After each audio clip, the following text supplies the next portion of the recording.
What's up, guys? This is a short video of me reviewing a sales script that a person inside the community, his name is Ved, sent me because congratulations, Ved. He just landed a sales call that he's gonna enter tomorrow. So I asked him to prepare. He initially wasn't gonna think too much about it and just go unprepared. I believe that if you want to land sales calls, you should do some prep and know kind of what to do and moderate the call. So you should be in charge of how the conversation flows and not the customer. So well done, first of all, Ved, for getting the sales call after doing outreach. And let's go and see how you wrote the sales script. So the first thing, of course, you need to open and build a trust, which is really good. I asked everyone to prepare at least the first 30 seconds or 1 minute, even if you have to kind of memorize it, right? Because you're going to freeze, you might be a little bit nervous. So just try to practice the first minute in a way that, hey, I'm prepared. I know what I have to say. So Ved here wrote, "Hi, I'm Ved. I've been working in AI automation consulting for the past 2 years, helping communities automate their admin. I worked with this person and several private customers." So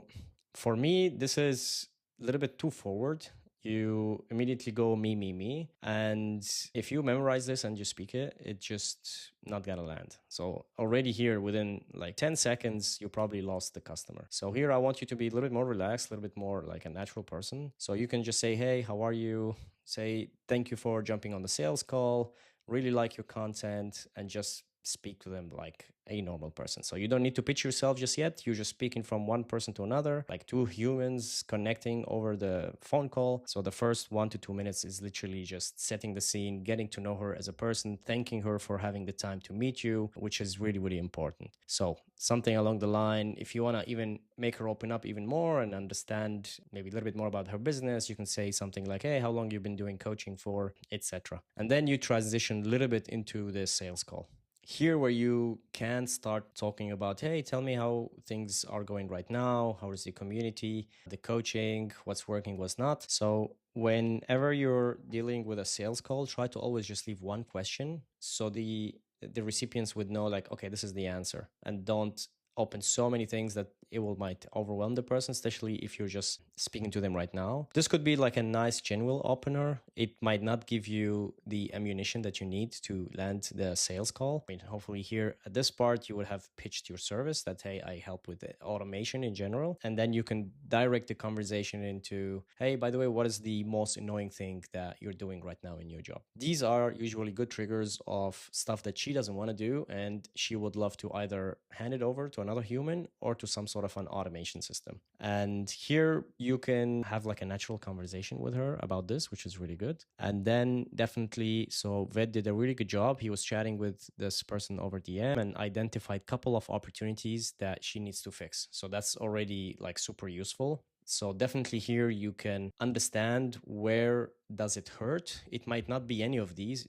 They might be an opportunity much bigger somewhere else. That's the point of asking this question early on. So here, of course, you go and you check out all the stuff that you identified. And then you tell her like, "Yeah, based on our conversations, these are the stuff that came out. So I'm happy with all this preparation here. Well done." And also here, you're trying to identify whether there's another opportunity. That's really good. I always recommend to bring a notepad with you. So always try to write down bullet points of anything she says. Make sure to be able to listen at the same time and not just writing every word that she says. Literally just like if she writes a good number that maybe she's wasting 5 hours, just write 5 hours wasted on something specific. So these are the stuff that you're going to revisit later on, right? This was a comment about here. So while she's talking in this phase, listen for numbers. So yeah, bring a notepad with you and write down some things and practice active listening. So say stuff like, "Okay, interesting. Tell me more about that." So stuff like this. So engage in the conversation and not just one question answer. So try to go a little bit deeper about what is it that actually her concerns are and the stuff that's keeping her up at night. So I love this question. So I think here you followed the sales script methodology that I showed you guys in the cohort, which is really awesome. So of course you need to paint for her a future state where all these problems do not exist. And this is where the person start to imagine and start to think of a future that is different than what they have right now. And this is an emotional trigger that helps people buy. And this is really, really smart. So well done. So I love this question. If you fast forward 30 days and all of this handled, what does that actually look like for you? So she could say, if you were talking about customers lost, it could say that's an extra 5K a month from not losing all these people. If it's going to say that you're going to free me up 10 hours, you can tell her, what are you going to be doing with these 10 hours? Maybe she has a kid. Maybe she wants to spend time traveling. So this is what you kind of anchor the things that you're going to help her with a goal that she wants to have. And that's the idea why we're doing this desired state. This is not just let her imagine or let the other person imagine, but we're really trying to dial down something that we can use in the future. Is this a nice to have, or we need to fix the situation? So usually here, this is something that usually gets asked earlier. So when you hear like in the current state, you try to see like how big is the problem. So when you show this DM funnel, you show her that, hey, if this is not fixed, you're losing about 50% of your leads. The same goes for whatever problems and other stuff that she mentions. So when you enter the desired state, just talk about the desired state and how much time she's spending right now on her things that she could be doing something else. This is really important. I love this question every single time. So the gap, which is what is actually stopping you from getting there? So a really good question you can ask is, you have these challenges. So you named for her a list of stuff that she can be fixing right now, and she's not. And then your goal is to understand, why haven't you fixed this so far? And here if you hear something about like, hey, I don't have time, good. That's a good trigger. If she says, yeah, I'm just a little bit overwhelmed, or I was traveling, etc., what you don't want to hear is, I don't have the money to fix this. But even if you hear that, if someone tells you I don't have the money to fix it and I don't have the time, you can then remind them and into like, yeah, but you will get that money if you fix this within 2 months, because you're losing about 5 leads per month, right? So this is where you can reflect back. So from phase 4, you can reflect back to some of the numbers that you gathered in phase 2. Tell her that it is worth the investment because you are losing money anyway. Here you start to resolve some of the objections that she's going to have. So the objection handling already starts here with everything that she's going to say. And that's why we're asking these, because these are usually the objections that someone's going to tell you. Either no time, no budget, don't have the team, it's not a priority. Anything that is falling under any of these objections, they can be handled with reason. And right now, your job, since it's your first sales call, I don't want you to overthink it. And even if you lose the sales call, is not a big problem. But here, I want you to definitely note down what she said, because these can be used against the next client that you're gonna speak to, where you automatically practice what answer you want to say, because they're all going to say the same answers. I didn't have time. I don't have money. Blah, blah, blah. And then you can automatically have an answer for it and not feel shocked. Like, she just said she doesn't have money. Okay, goodbye. And then you close, right? So everybody going to tell you, I don't have money. I need to consult my partner. I need to speak to the Pope, whatever. It's just all excuses. So just be firm here and just remind them if they don't fix it, it's costing them more than what they're doing right now. So I love this question. Well done. Then quantify the question. What does it cost you if this stays broken for the next 3 months? I really like this also. Very, very good. If you don't get this like from her, probably you will tell her. Like it doesn't have to come from her that she says like, yeah, you're right. If it doesn't, it's going to cost me. Sometimes they don't know. You need to tell them that, yeah, usually if you don't fix this, it is costing you about 5 customers per month. So you can maybe tell her this. It's always better if it comes from their own mouth, but it's also okay if you also tell her what is she missing out on.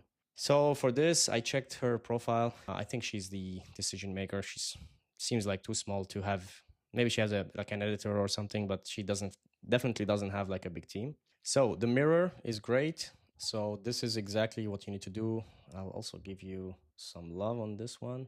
And this is really awesome. Pause and let her confirm. This is very uncomfortable. Prepare for it being uncomfortable. You know it will be uncomfortable. So just count to 10 before you say anything. Just literally sit there and count to 10. 1, 2, 3, 4, etc.